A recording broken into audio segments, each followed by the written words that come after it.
مساء الخير، عاملين ايه؟ هنعمل مع بعض النهارده وصفة سهلة جدا للفراخ، ان شاء الله تعجبكم وتقوموا تنفذوها. سواء غدا سواء عشاء، زي ما تحبوا. سهلة جدا ومقاديرها سهلة جدا.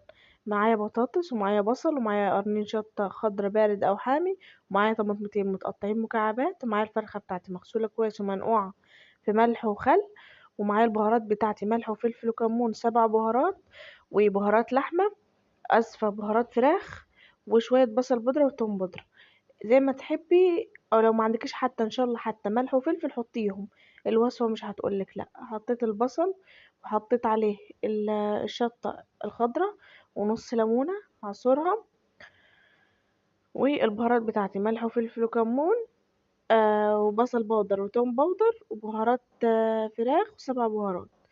وزي ما قلت لك، عايزه تجربي، عايزه تعمليها ما عندك يعني اي نوع توابل من دول ناقص عندك مش ضروري تحطيه، بيطلع طعمها تحفه ولذيذ. وافركي بقى كله مع بعضه كده، البصل مع التوابل، وافركيه من فركه حلوه، البصل بس ينزل ميته.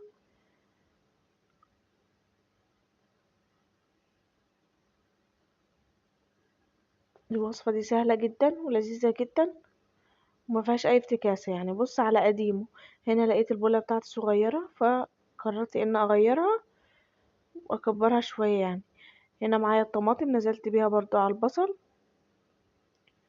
وكمان هنزل بالفراخ بتاعتي، هي كله ني في ني ماشي. والفراخ دي انا هسويها على البوتاجاز، وبعدين لما تستوي هدخلها الفرن تاخد وش.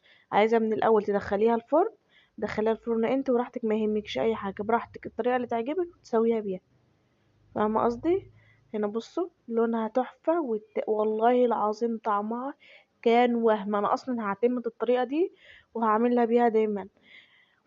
انت جربيها، ولو عجبتك اعملي لي لايك، وما تنسيش تنضم لعيلتي وتشتركي معايا في القناة لو انت مش مشتركة، وتفعلي الجرس عشان يوصلك كل فيديو جديد انا بنزله. هنا حطيت البطاطس وقلبت كله مع بعضه، قلب قلب قلب.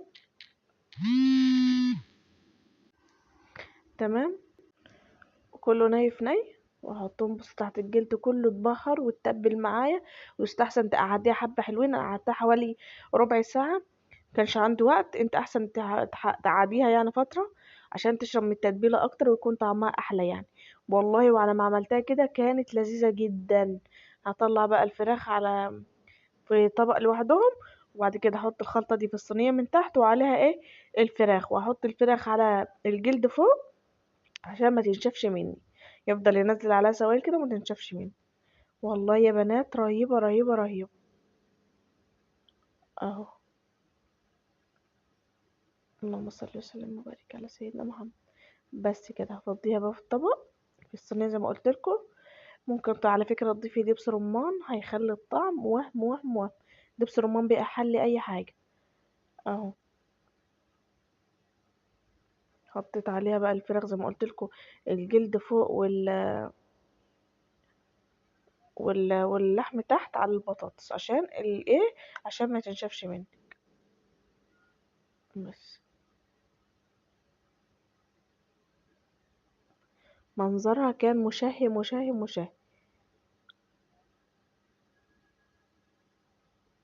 معلش بقى على التصوير، بس انا مش بعرف اظبط ايه زاوية التصوير يعني. مع الوقت ان شاء الله هتظبط الدنيا.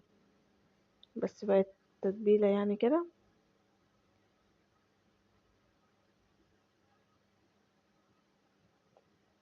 اهو، سهلة جدا لذيذة جدا. شايفين شكلها حلو ازاي وهي اصلا نية؟ شايفين الطعام واللذاذة؟ قلتلك عايزة تسويها في الفرن سويها في الفرن، عايزة تسويها على البوتاجاز زي ولما تستوي تحطيها تاخد وش تحت الفرن تحت الشواية يعني في الفرن، مفيش اي مشكلة. رهيبة يا بنات، جربوها، رهيبة رهيبة رهيبة. شكلها الطماطم، والطماطم على فكرة بتديلها طعم تحفة. انا بعملها بيضة وبعملها بالطماطم، الطماطم احلى بكتير من البيضة. ويستحسن ما تضربهاش يعني عصير، تخليها مكعبات زي ما هي كده. تعالوا نشوف بقى الشكل الحلو قوي اللي بعد ما استوى. شايفين اللذاذة؟ ايه الحلاوة دي بالله عليكم؟ ايه الجمال ده؟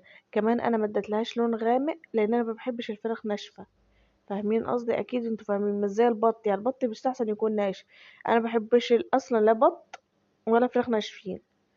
فشايفين الصوص اللي نازل منها ده مع الرز رهيبة.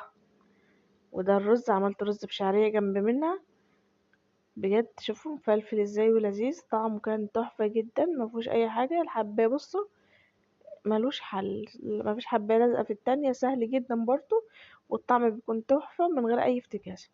نرجع بقى للبطل بتاعنا النهاردة، وهي صينية الفراخ اللي بالبطاطس وبالطماطم. صدقيني لو جربتيها هتعتمديها في اي حاجة، هتعتمديها بجد في عزومات، في اكلاتك. شايفين اللذاذة، شايفين السهولة، شايفين الطريان، اكيد انتوا حاسين. يا رب الوصفة تعجبكم لما تجربوها، واعملوا لايك، ومع الف سلامة.